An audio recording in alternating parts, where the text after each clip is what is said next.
Hello friends, मैं doctor Adnan Hamid अपने YouTube channel H classes में आपका स्वागत करता हूं। आज के इस वीडियो लेक्चर में हम पढ़ने वाले हैं gender issues in social construct, यानी समाज निर्माण में लैंगिक मुद्दे। कि समाज के निर्माण में कौन कौन से लैंगिक मुद्दे हैं, इनके बारे में हम डिस्कस करेंगे। हम डिस्कस करेंगे कुछ टर्मिनोलॉजीज के बारे में, जैसे कि हुई जेंडर स्टीरियोटाइपिंग, हुई जेंडर बायसनेस्ड, हुई जेंडर कॉन्स्टेंसी हुई। इन चीजों के बारे में हम डिस्कस करेंगे। लास्ट में हम डिस्कस करेंगे कि किस तरीके से टीचर को अपनी क्लास में जो है बच्चों को पढ़ाना चाहिए, किस तरीके से बच्चों का जो है डेवलपमेंट करना चाहिए, जिससे कि वो जो है स्टीरियोटाइपिंग और इन सारी चीजों से बचा जा सके। तो आइए डिस्कस करते हैं जेंडर के बारे में। जेंडर अगर हम बात करें, एक होता है लिंग, सेक्स, लिंग, और एक होता है जेंडर।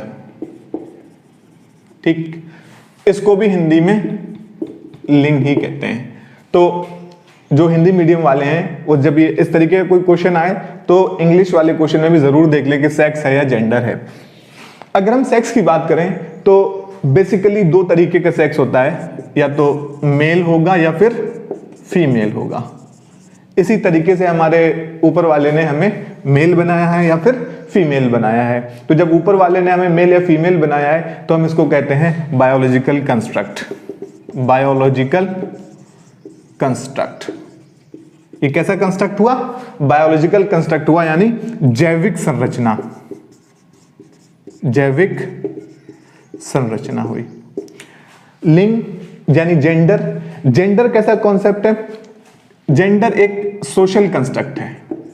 सोशल कंस्ट्रक्ट यानी सोसाइटी, समाज किसी इंडिविजुअल को किस तरीके से लेता है, किस तरीके से जो है उसके बारे में जो है सोचता है। यानी समाज जो है ये डिसीजन लेता है, ये निर्धारित करता है कि कौन क्या करेगा। कि अगर लड़का है तो वो कौन से काम करेगा, लड़की है तो वो कौन से काम करेगी। हम अपने घर में, अपने सोसाइटी में देखते रहते हैं, अगर कोई लड़की है तो वो घर का काम कर रही है, कोई लड़का है तो वो बाहर का काम कर रहा है। तो इसको हम कहते हैं सोशल कंस्ट्रक्ट, यानी समाज निर्धारण करता है, यानी डिसाइडेड बाय सोसाइटी। हम ये बात कह सकते हैं, ये एक सोशल कंस्ट्रक्ट है, ये एक बायोलॉजिकल कंस्ट्रक्ट है। जब हमने कहा कि जब ये सोसाइटी डिसाइड करती है कि कौन इंडिविजुअल कौन सा काम करेगा, लड़का है तो क्या काम करेगा, लड़की है तो क्या काम करेगी, तो इसको हम सोशल कंस्ट्रक्ट कहते हैं। आपने देखा होगा, हम अपने घरों में देखते हैं कि अगर कोई लड़की है और वो कोई जो है फुटबॉल खेलना चाहती है, वो क्रिकेट खेलना चाहती है, तो घर वाले उसको कह देते हैं नहीं, तुम लड़की हो, तुम ये काम नहीं कर सकती, तुम घर में रहो, अपना जो है खाना पकाना देखो, घर के काम देखो। ऐसे ही जब हम किसी बच्चे को, किसी लड़की को, जब कोई वो सब्जेक्ट का अपने सिलेक्शन कर रही होती है, अगर उसे पढ़ने की अपॉर्चुनिटी मिली हुई है, तब भी हम उसे देखते हैं कि उसने होम साइंस लेना है, अगर उसमें भी जाना है, साइंस में अगर आ गई है तो उसको जो है बायोलॉजी दिला दी, जबकि उसका इंटरेस्ट जो है फिजिक्स में है, केमिस्ट्री में, मैथमेटिक्स में है। ये हमारा एक पहले से एक अवधारणा बनी हुई है कि नहीं, जो है मैथमेटिक्स में जो है सिर्फ लड़के अच्छे होते हैं, बायोलॉजी में, आर्ट में जो है लड़कियां अच्छी होती हैं। तो ये हमारे पहले से एक अवधारणा बनी हुई है जिनका वास्तविकता से कोई संबंध नहीं है। जब किसी व्यक्ति, जब किसी जो है वर्ग या वस्तु के बारे में ऐसी कोई धारणा बना लेना जिनका वास्तविकता से कोई संबंध नहीं है, तो उसी को हम क्या कहते हैं? Gender stereotyping. जेंडर स्टीरियोटाइपिंग, समझ आई ये टर्म आपके? जेंडर स्टीरियोटाइपिंग यानी लैंगिक रूढ़िवादिता, लैंगिक रूढ़िबद्धता, यानी on the basis of gender decide करेगा समाज कि आपको कौन सा काम करना है, कौन सा काम नहीं करना है। इसी को हम क्या कहते हैं? Gender stereotyping. यानी अगर कोई लड़का है तो वो घर में खाना नहीं पका सकता, ठीक है, अगर कोई लड़की है तो वो बाहर का काम नहीं कर सकती। ऑन कंट्राडिक्टरी देखिए आप, लड़का घर में तो खाना नहीं पकाता है, ठीक है, वो अपने इसको समझता है कि मेरी इसमें बेइज्जती हो जाएगी अगर मैं झाड़ू लगाऊं या घर का काम करूं या खाना पकाऊं। खाना पकाने से लेकर आप किसी रेस्टोरेंट में देखिए, बड़े से बड़ा रेस्टोरेंट देख लीजिए, बड़े से बड़ा होटल देख लीजिए, जितने भी शेफ हैं, मोस्टली शेफ्स, जितने भी अच्छे शेफ हैं, मोस्टली आर मेल। तो ये एक दोगलापन, जैसे हम कहेंगे दोगलापन, देखिए यहाँ पे कि घर में तो उस काम को वो करने में उसको शुरू से ही ऐसे परवरिश की जाती, नहीं आप लड़के हो, जैसे कहा जाता है ना, आप लड़के हो, आप ये काम नहीं करोगे, आपको खेलना है आप फुटबॉल से खेलो, आप जो है बॉल से खेलो, लड़कियां गुड़िया गुड्डे से खेलें। आपने देखा होगा जब जो है आप छोटे बच्चों को मेले लेके जाते हैं या किसी एग्जीबिशन में, नुमाइश में लेके जाते हैं, तो मेल फीमेल दोनों तरीके के बच्चे आपके साथ होते हैं। तो जो लड़कियां होती हैं वो देखिए अपने खिलौनों का जो है सिलेक्शन किस तरीके से करते हैं। लड़कियां लेंगी जो छोटा सा बर्तन का सेट आएगा वो लेंगी, डॉल लेंगी। लड़के क्या लेंगे, लड़के फुटबॉल लेंगे, क्रिकेट बैट लेंगे, कैरम लेंगे। तो इस तरीके की जब जो है चीजें होती हैं, जैसे अगर कोई लड़की कहे कि मैं फुटबॉल लूंगी तो नहीं, बड़े मना कर देते हैं, नहीं आपको ये चीज नहीं लेना है, आप ये चीज लो, ये डॉल ले लो आप। तो ये क्या चीज है, ये जेंडर स्टीरियोटाइपिंग है, लैंगिक रूढ़िबद्धता है। तो ये चीज क्लियर हुई, जेंडर स्टीरियोटाइपिंग। इसी में बहुत सी चीजें आती हैं, जैसे हम कह सकते हैं, जैसे एक स्टीरियोटाइपिंग है, मर्द को दर्द नहीं होता। क्यों नहीं होता भाई दर्द, हाँ जैसे मर्द रोते नहीं है, ये चीजें हैं। बहुत सारी चीजें इसमें आप जो है अपने घरों में, अपने जो है आसपास सोसाइटी में देख सकते हैं कि on the basis of gender कितनी चीजों से आपको रोका जाता है और कितनी चीजों को आपको आपके इंटरेस्ट के बगैर ही करने को कहा जाता है। बहुत सी लड़कियां हैं जिनका इंटरेस्ट पढ़ाई में है और भी बहुत सारी चीजों में, लेकिन नहीं, घर वाले कहते हैं नहीं आपको क्या करना है, कुछ भी कर लो, करना तो जो है रोटी बनाना है, आपको किचन में ही रहना है, तो नहीं आप ये किचन का काम सीखो, आप जो है कुकिंग सीखो, बाकी सब छोड़ दो। तो ये क्या चीज है, ये है हमारी जेंडर स्टीरियोटाइपिंग है। एक चीज और आती है यहां पे, जेंडर बाइस्डनेस। जेंडर बाइस। अब ये जेंडर बाइस क्या होता है? जेंडर बाइस सिंपली ये होता है, बाइसनेस या बाइस ये होता है कि जब आप किसी एक जेंडर की तरफ ज्यादा इंक्लाइन हो जाएं, ज्यादा झुक जाएं एक जेंडर की तरफ, यानी किसी एक जेंडर की ज्यादा तरफदारी करना, ये कहलाता है हमारा जेंडर बाइस हो जाना, जेंडर की तरफ इंक्लाइन हो जाना। तो ये चीज क्लियर हुई, जेंडर स्टीरियोटाइपिंग एंड जेंडर बाइसनेस। आगे बढ़े, इसको रब कर दिया जाए पहले। अब हम बात करते हैं कुछ टर्मिनोलॉजीज की, जिसमें पहला आता है हमारा जेंडर रोल, कि बच्चा अपने रोल के बारे में, अपने on the basis of gender उसका रोल क्या है ये जानना कहलाता है जेंडर रोल। और इसको जेंडर रोल टाइपिंग भी कहते हैं, कि हमारे फैमिली के जरिए, हमारे जो है सोसाइटी के जरिए बच्चे के एक जेंडर रोल टाइपिंग की जाती है कि आप लड़के हो तो आपको ये करना है, आप लड़की हो तो आपको ये करना है। ये सबसे ज्यादा जो इसका जो इम्पैक्ट देखने को मिलता है जेंडर रोल टाइपिंग का, सबसे ज्यादा जो प्रभावित करता है, बच्चा जब सीख जाता है पूरी चीजें कि मैं लड़का हूं मैं ये करूंगा, मैं लड़की हूं मैं ये करूंगा, वो सबसे ज्यादा चाइल्डहुड में देखने को मिलता है, अर्ली चाइल्डहुड में देखने को मिलता है, जो कि चलता है 2 से 7 साल तक। आपके इसमें सीटेट में एक क्वेश्चन भी आया हुआ था कि जो जेंडर रोल है, जेंडर रोल टाइपिंग है, ये किस स्टेज में देखने को मिलता है, किस एज में देखने को मिलता है, तो 4 ईयर उसका आंसर था। इसमें एक टर्म और आती है, जेंडर कॉन्स्टेंसी, यानी बच्चा ये कब जान पाता है कि मेरा जो जेंडर है वो कांस्टेंट है, यानी जिस तरीके से मैं अपने कपड़े बदल लेता हूं, अपने टॉयज को बदल लेता हूं, मैं अपने जेंडर को नहीं बदल सकता। ये पूरी कॉलर की थ्योरी थी जो उन्होंने दी थी। तो जेंडर कॉन्स्टेंसी ये बेसिकली ये भी जो है चाइल्डहुड में होता है, up to the age of 3 to 4 year बच्चा जान जाता है कि ये जो मेरा जेंडर है, जो मेरा लिंग है, ये अपरिवर्तित है, इसमें कोई चेंजेस नहीं हो सकता। तो थर्ड हमारी टर्म थी वो है जेंडर सेंसिटिविटी। हमारा जो एनसीईआरटी का सिलेबस है, करिकुलम है, जो हमारी बुक्स हैं, वो इस तरीके से डिजाइन की जा रही हैं कि बच्चे को जेंडर सेंसिटिव बनाना है, बच्चे अपने जेंडर के बारे में और इन सारी चीजों के बारे में अवेयर हो सकें। और भी बहुत सी सेंसिटिविटी के बारे में उसमें अवेयर कराया जा रहा है, जैसे बच्चे अपने एनवायरनमेंट के बारे में अवेयर हों, अपने जो पॉल्यूशन जो सारी चीज़ें हो रही हैं इसके बारे में अवेयर हों, बच्चे जो है जानवरों के बारे में, इन सब चीज़ों के बारे में अवेयर हों। तो ये जेंडर सेंसिटिविटी एक पार्ट है। तो ये हमारी कुछ टर्म थी, gender role, gender sensitivity and gender constancy and gender sensitivity. अब हम बात करते हैं एक बहुत ही इंपॉर्टेंट टॉपिक जो है इक्वलिटी एंड इक्विटी। क्या दोनों में, इसको हम कहते हैं समानता और इसको हम कहते हैं समता।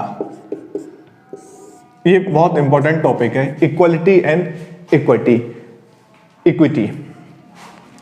तो समानता और समता, क्या इसमें कोई फर्क होता है? जरा इस पिक्चर को आप गौर से देखिए, इसमें आपको क्या दिखाई दे रहा है? इसमें आपको दिखाई दे रहा है 3 लोग हैं जो किसी मैच को देख रहे हैं, किसी जो है कोई खेल चल रहा है उसको देखना चाहते हैं, लेकिन एक बाउंड्री वॉल बीच में है। तो एक की हाइट तो अच्छी है कि वो बाउंड्री वॉल को बगैर किसी हेल्प के, बगैर किसी स्टूल के, बगैर किसी चेयर के देख सकता है, लेकिन जो 2 बच्चे हैं उनकी हाइट कम है, वो नहीं देख सकते। तो अगर एज ए टीचर, अगर मेरे पास ये 3 जो है मेरे पास स्टूल हैं, मैं अगर दूं कि मैं कहूं कि तीनों को एक एक दे देते हैं, तीनों को एक एक देना समानता, ये हुई इक्वालिटी। तो क्या तीनों को जब मैंने एक एक दे दिया तो क्या वो जो है उनके लिए हेल्पफुल हुआ? एक बच्चे के लिए तो हेल्पफुल हुआ, उसने जो है वो चढ़ के उस पर देखने लगा। एक को तो जरूरत ही नहीं थी फिर भी मैंने उसको दिया, और एक को 2 की जरूरत थी, उसको 1 ही मिला, फिर भी वो जो है अपना जो है क्रिकेट मैच नहीं देख सकता। तो अब आप दूसरा देखिए जहां इक्विटी लिखा हुआ है, एक को बिल्कुल नहीं दिया, एक को 1 स्टूल दिया, एक को 2 स्टूल दिए। तो on the basis of their need, on the basis of their requirement, अगर हम किसी बच्चे को, किसी इंडिविजुअल को अपॉर्चुनिटी देते हैं, किसी उसको सहायता प्रदान करते हैं, इसको हम क्या कहते हैं? इक्विटी, यानी समता। और ऐसे ही हमने जो है कोई चीज नहीं किया, बस as it is equally distribute कर दिया, उसको हम इक्वालिटी कहते हैं। तो इक्वालिटी और इक्विटी में फर्क समझ में आया। हमारे कॉन्स्टिट्यूशन में भी कुछ जो है इसमें अनुच्छेद दिए गए हैं जो रिलेटेड टू इक्वालिटी हैं। कौन कौन से वो अनुच्छेद हैं, आइए जानते हैं। रिलेटेड टू इक्विटी, तो आर्टिकल 14 से लेकर आर्टिकल 18 तक हमारे राइट टू इक्वालिटी के हमारे जो है आर्टिकल्स हैं। आर्टिकल 14 क्या कहता है हमारा? आर्टिकल 14 हमारा कहता है equality before law, equality before law, यानी कानून के सामने सारे जो इंडिविजुअल हैं, सारे जो लोग हैं वो समान हैं। कानून जो है किसी को भी भेदभाव नहीं करता है। ये हमारा हुआ आर्टिकल 14। अगर हम 15 की बात करें तो आर्टिकल 15 कहता है there will be no discrimination on the basis of caste, creed, race, sex and place of birth, यानी किसी भी इंडिविजुअल के साथ उसकी क्या कास्ट है, उसकी क्या जाति है, कहां वो पैदा हुआ है और उसका क्या जेंडर है, इस बुनियाद पर कोई भी उसके साथ डिफरेंशिएशन या कोई भी जो है बायसनेस नहीं की जाएगी। ये हमारा आर्टिकल 15 कहता है, no discrimination on the basis of caste, creed, race, gender and religion, इनकी बेसिस पे किसी के साथ भी अन्याय, किसी के साथ भी डिस्क्रिमिनेशन नहीं किया जाएगा। हमारा जो आर्टिकल 16 जो हुआ वो भी कहता है कि एम्प्लॉयमेंट में भी, अगर कोई पब्लिक एम्प्लॉयमेंट है तो उसमें भी किसी भी इंडिविजुअल के साथ उसका क्या रिलीजन है, उसका क्या जो है कास्ट है, उसके क्या जेंडर है, उस पर भी कोई डिस्क्रिमिनेशन नहीं किया जाएगा। आर्टिकल 17 कहता है कि जो छुआछात है, छुआछात को खत्म करता है, कि छुआछात जैसी कोई चीज नहीं होगी।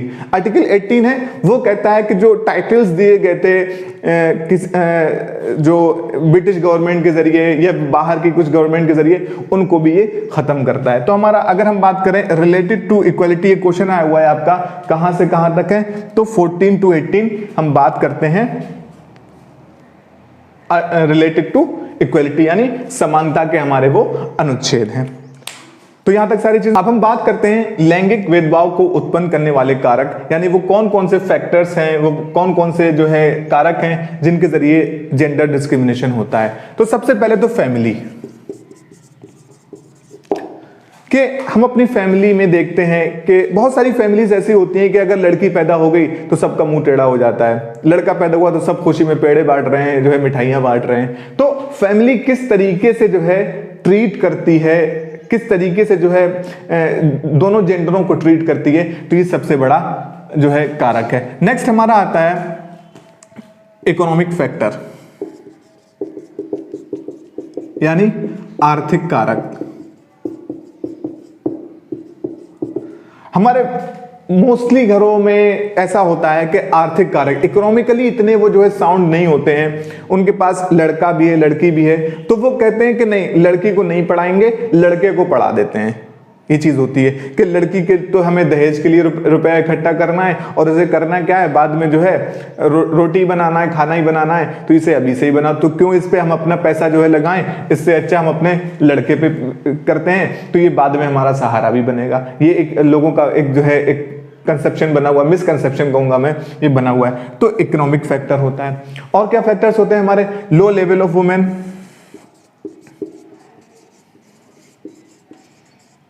यानी जो औरतों का, जो फीमेल्स का लेवल है वो बहुत डाउन समझते हैं कि ये तो कुछ कर नहीं सकती, या जो है इनका लेवल बहुत ज्यादा डाउन है, ये हमसे नीचे हैं, तो प्रायोरिटी जो है लड़कों को दी जाती है।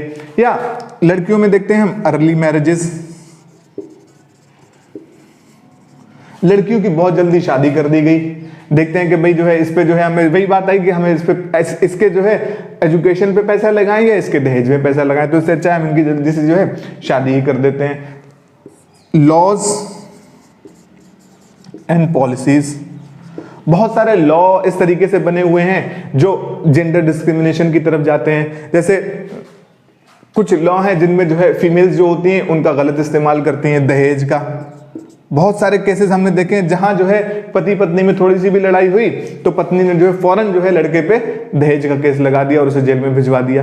तो ये भी एक जेंडर जो है डिस्क्रिमिनेशन को पैदा करता है। And division of labour,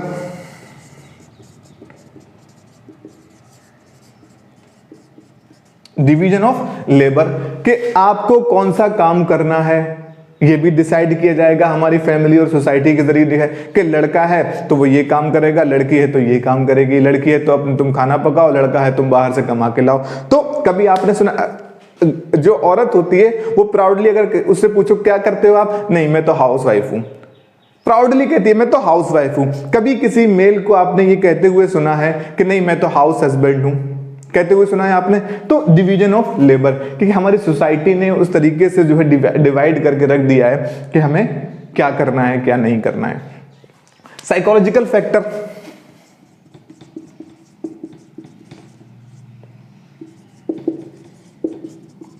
psychological factor होता है कि जो फीमेल्स हैं या जो बच्चियां हैं वो किस तरीके से जो है अपने इन चीजों को ले रही हैं, क्या वो इतनी साइकोलॉजिकली स्ट्रांग है, वो चीजों को समझ पा रही हैं कि नहीं समझ पा रही हैं। तो एक साइकोलॉजिकल फैक्टर हुआ। और क्या क्या चीजें हुई यहाँ पे आता है एजुकेशन, जो मैंने अभी बात कर दी, एजुकेशन हुआ, टेक्स्ट बुक हुआ, करिकुलम हुआ, और मोस्ट इंपॉर्टेंट टीचर्स।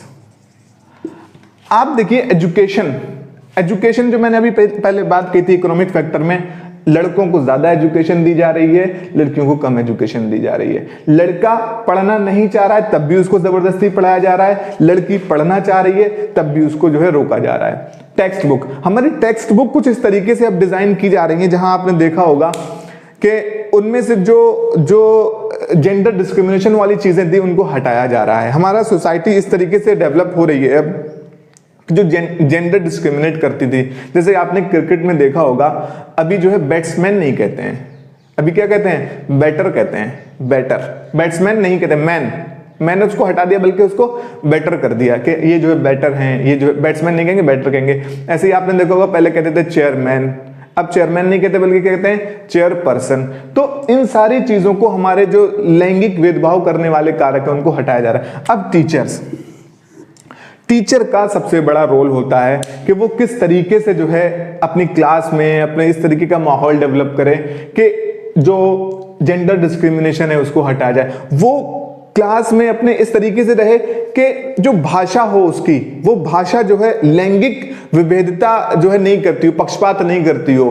हम कहते हैं ना ओ लड़के ए लड़के लड़की, इस तरीके से वो क्लास में जो है पॉइंट आउट ना करे चीजों को, और जो कुछ भी वो कर रहा है अपने कंडक्ट की निगरानी करता रहे कि मैं किस तरीके से जो है चीजों को बिहेव कर रहा हूं। तो टीचर का बहुत बड़ा इसमें रोल होता है अपना इस तरीके से इन्वायरमेंट, उसके एग्जाम्पल्स इस तरीके के वो कोट करे जो जेंडर डिस्क्रिमिनेशन को हटाएं। वो एग्जाम्पल्स कोट करे कि लड़का खाना बनाता है, लड़की बाहर से सब्जी खरीद कर लाती है। तो इस तरीके के इन्वायरमेंट हो जो बच्चे जो है यहाँ पे जो है एकदम स्ट्रेंथ, मतलब वो शॉक हो जाएंगे कि ये ऐसा तो होता नहीं है। लेकिन हमें इस स्टीरियोटाइप को ही तो तोड़ना है, एज ए टीचर स्टीरियोटाइप को ही तो तोड़ना है। तो हमें इंटेंशनली ऐसे एग्जाम्पल्स कोट करना चाहिए जिससे कि जो है हमारा चीजें जो है सही हो। जैसे पहले बात करते थे लड़कियों का क्रिकेट खेलना, अब आप देखिए हमारी इंडियन जो है क्रिकेट टीम है, वो बात अलग है, उसमें भी चीजें हैं। हमारा जो बीसीसीआई है, जो कॉन्ट्रैक्ट जो है सैलरी जो है मेल टीम को देता है, उसकी हाफ भी जो है फीमेल टीम को नहीं देता होगा।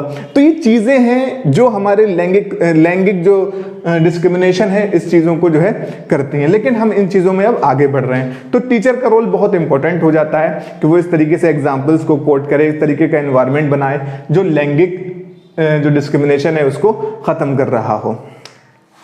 और भी इसमें बहुत सारी चीजें होती हैं, जैसे प्रॉपर्टी होना, प्रॉपर्टी किस तरीके से डिस्ट्रीब्यूशन हो रहा है हमारा, कि क्या उसमें जो है हम अपने जो है जो फीमेल्स हमारे जो घर में हैं उनके नाम है कि नहीं है, ये चीजें भी है जो है लैंगिक डिस्क्रिमिनेशन को करती हैं। हमारे जो एक चीज और देखने को मिलती है, जब आप सब सारे टीचर्स हैं तो ये बहुत बड़ा फैक्टर होता है कि अगर मेरा अपॉइंटमेंट किसी दूसरी डिस्ट्रिक्ट में हो गया या कहीं किसी दूसरे स्टेट की वैकेंसी आई हुई है, तो मैं तो लड़की हूं, क्या मैं अप्लाई करूं या ना करूं। तो ये चीजें पूरी जो होती हैं वो हमारे जेंडर डिस्क्रिमिनेशन को जो है बढ़ावा देती हैं। फैक्टर्स जो होते हैं वो उत्पन्न करते हैं हमारे लैंगिक डिस्क्रिमिनेशन को। तो ये था पूरा हमारा gender issues in social construct के बारे में। आपको ये वीडियो कैसी लगी है हमें कमेंट सेक्शन में जरूर बताइए। अगर अच्छी लगी हो तो अपने क्लासमेट्स के साथ, अपने फ्रेंड्स के साथ शेयर कीजिए और हमारी वीडियोस को लाइक कीजिए। चैनल पे बहुत सारी इंपॉर्टेंट वीडियोस, सीडीपी की पूरी प्लेलिस्ट बनी हुई है, आप लोग जाइए और उसको देखिए। तो मिलते हैं नेक्स्ट वीडियो में नेक्स्ट टॉपिक के साथ, तब तक के लिए गुड बाय।